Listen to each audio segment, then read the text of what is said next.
Hi guys, welcome back to Derby Koi. Quite a warm evening, just got in from work, so it's a perfect time for me to sort out my pond covers. So as I said, they are around the back of the cottage, so I've got to get them out. I'm going to give them a wipe over, light sand down and touch up with some paint, then I'll get them on the pond. Okay, quick look at the pond. As you can see, water's crystal clear at the moment again, absolutely fantastic. Temperature today, so if I look at the outside temperature, I'm not sure if that's actually right, but it's actually saying it's about 21 at the moment. But as I said in my previous videos, the last couple maybe, temperatures are starting to drop on the night now. Yeah, I know it's probably going around to about 6, 7 most nights. But today is actually quite warm, so it is coming up to the winter, so it won't be long before the covers have got to go on. So what I've done, as you can see, there they are. Sorry about the glare of the sun, it's just there you are. I've actually just brought them round from the back of the cottage, but as you can see, I brought them round so I can get them ready for the winter. Need a bit of touching up here and there of paint, so I'm going to give them a quick sand over and touch up a paint, ready for when they go on. Construction of these was made 3x2 timber, as you see, just screwed together. I cut the polycarb to shape. It's actually 25mm multi-wall polycarbonate, clear. And as you can see, what I did, I routed all the way out, done a 26mm route straight down the length of all the 3x2s, so it's all the way down in the middle. I fixed them together, as you can see, angled it and screwed them in. And on this, just the support, just a little bit more support, I just put a cross member. This is the underneath of it at the moment, so obviously you don't see that from the top, so that's just to give it a bit of support all the way down. Yeah, as I said, it's 25mm multi-wall. I think when it's multi-wall, I think it's 6 or 7 multi-wall, something like that. I can't exactly remember, but it is quite thick, so it is really good for retaining the heat. Actually, just while I was putting it away and moving it, and when I open it up and closing it, just a little bit of wear and tear, so I need to touch it up, give it a bit more protection for the winter. Yeah, but this has been absolutely fantastic. It really helps retain the heat and keeps the heat in the pond. As I said in the previous video, I think last year I don't think the temperature of the pond went much below 8 for the whole of the winter. Yeah, so that's a single one, and these ones, I think you can just see there's a, get out of the way of the sun again, there's a hinge. So this is the front, so I can hinge it up and feed the fish and check on them and stuff like that. Makes it easier for access. So yeah, give me a second, I'm going to get the stuff together and I'll give these a bit of a clean down and some maintenance done.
Okay guys, there they are, all painted and all in place.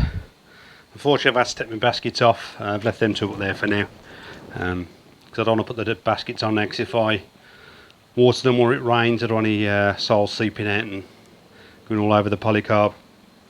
So yeah, they are in place. As you see, they're hinged. That's how they're hinged, with a handle on this end.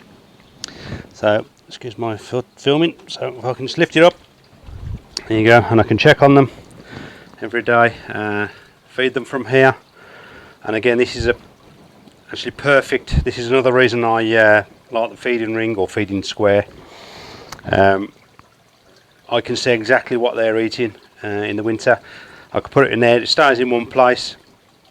If they come up and eat, that's great. If they don't, after 5 minutes or so, I can just come and fish it out from here. It's not going in my skimmer or getting stuck anywhere else around the pond. So I can see exactly what they're eating and what they don't eat, as I can take out very easily. So that makes it a lot easier for that. So that's that side.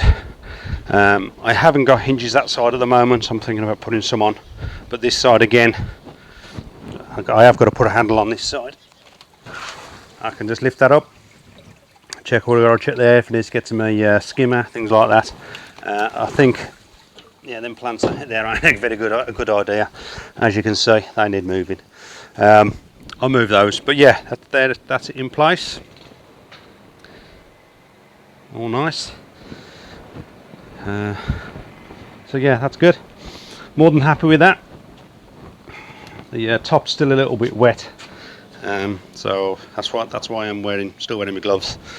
I don't want to touch that at the moment. Let that dry, and that's great. So if it's a nice hot day, as I say, with this having it hinged here, I've got a piece of wood, I can prop that up.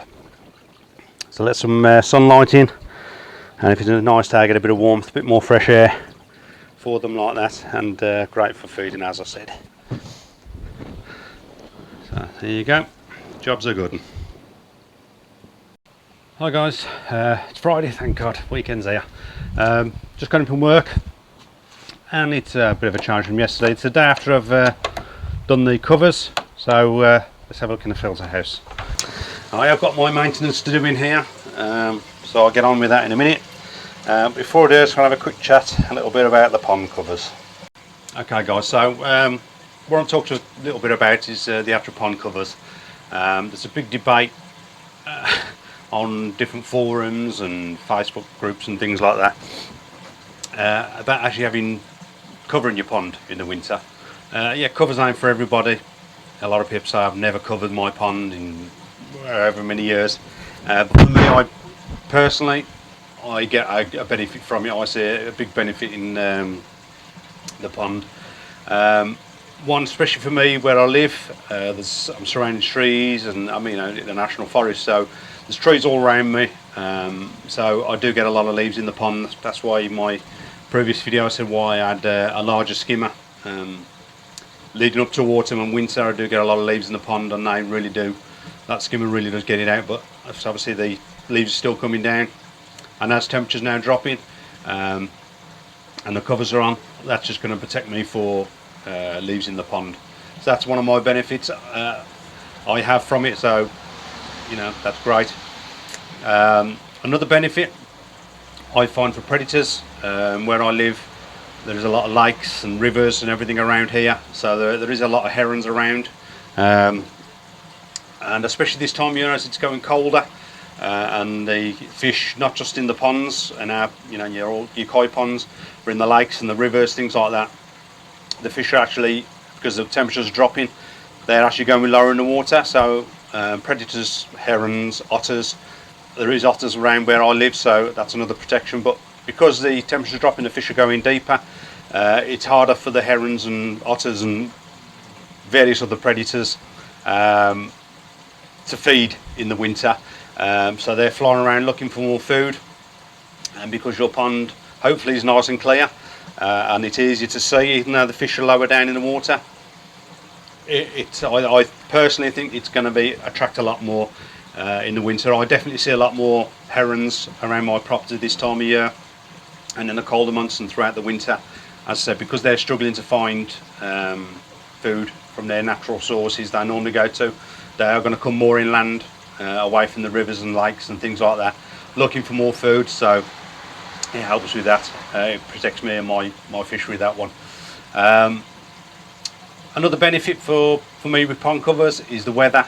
Obviously this time of year, as it is today, it's raining, and for the weekend we've got a weather warning, amber weather warning, so we're going to have torrential rain, heavy winds, things like that. So whether you've seen a previous video of mine of the effects rain can have on your pond, it carries all pollutants and all sorts of nasties in the rain can be carried in. Having the pond covers, that gives it a bit more protection. Yes, rain's still going to get in. It can leak through, you know, there's cracks in your pond and everything else, not in your pond, in your covers, on, you know, you got gaps in your covers, so water is going to get in, the rain is going to get in, but it's going to protect it a lot having the covers on. It's not going to let anywhere near as much rain in. Any heavy downpours, last year we had some heavy downpours, and the water itself, the covers on the water, I've got mine filmed with a framework. It was building up on that, and it was actually seeping out the side and actually not going in the pond, so it protected it from that. Also the bad weather, obviously, the number one factor is temperatures. The pond covers protect it from the wind chill. Again, depending on where you live, different parts of the country, it's going to be colder, and that wind chill is it just really takes the temperature out of your water. So having to put pond covers on, yes, the temperatures are still going to drop, but it's going to not going to be a sudden drop if the temperature overnight. I mean, around here, last night I think it was, I woke up, you know, it's about -6 last night. Woke up this morning, it's about 7-8 degrees. Temperature in the pond was about 12.6 this morning, I believe, somewhere around there. So it's just, if the covers hadn't been on, that would probably been down to around 10. It'd been a sudden drop. So having the covers on, it actually protects you from having that sudden drop in temperature, and you don't get a shock to your fish. As I said, the wind chills are a major factor. Last year we had temperatures below zero last year, -1, -2, and I think my pond didn't actually go below 7.2 was the lowest it maybe went. I don't think it went below 7 all winter, even though the outside temperature was you know, -1, -2 at times. And with the wind chill as well, it felt like -7 or 8, probably even lower than that, but it was great. And having that extra temperature in the pond, keeping it up to, you know, above 7, between 7 and 8 most of the winter, I could feed for longer. Yes, they were on the wheat germ, but it didn't drop that much where it didn't stop feeding, so they fed for longer. Wheat germ is a lower protein than summer food, but it's still a protein, so they will get a bit of growth on it, still helping them to sustain them ready for the summer. Also having that slightly higher temperature, if there is a problem, parasites, if they damage themselves in a way and they need to treat them. Obviously with lower temperatures it's difficult to treat your pond, but keeping that temperature in there, it will help any treatment you do need to put in. Well, I find that anyway. I did have to treat last year, towards the end of the year last year, and I say it was about 8 degrees. The treatment may not have been as effective as normal, as on a higher temperature, but I could still treat. If it was really low, a lot of these treatments say you can't treat in a lower temperature, so you have to put them in quarantine tanks and try and heat it and that type of thing. For me personally, I didn't have to do that, so that really helped me out. And as I said, I can feed for longer. So that's just a few things, but as I said, pond covers are not for everyone. There's a big debate on about that. It's entirely up to you if you have them on or not. For me, I get some good benefits from it. As I said, there's feeding, leaves, predators, temperatures, weather conditions, all that thing, it all really helps me out with that. Yeah, so if you are going to go for pond covers, you must remember to leave a small gap around the pond covers where it joins your pond. Don't have it airtight to your pond to keep the heat in. You think you're doing the right thing. Yeah, it probably will help, but it's not going to be good for your fish. You need room for the gas exchange of your pond. Your pond's going to produce gases from your fish, and the bacteria breaking down, algae and stuff like that as it breaks down in the winter. It's all going to produce gases, so they need room to escape. So please leave some gaps around your covers for it to get out. On my pond, the covers are on at the moment.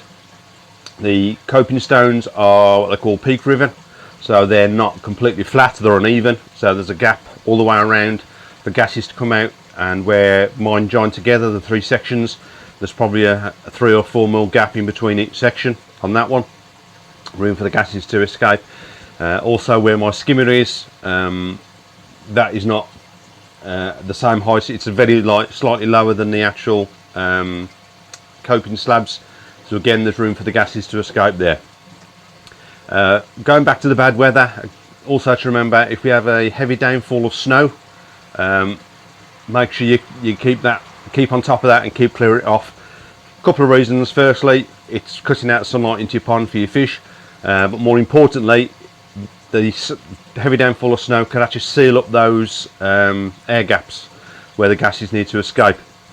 You'll seal them up really easy with the snow and ice, so keep your eye on those. If it snows, if you have an ice, it's been raining, it turns into ice, that could seal up some of your gaps, so just be aware of those to keep them clear, so then gases can escape. You don't want to wake up in the morning and all your fish are dead, which is what could happen.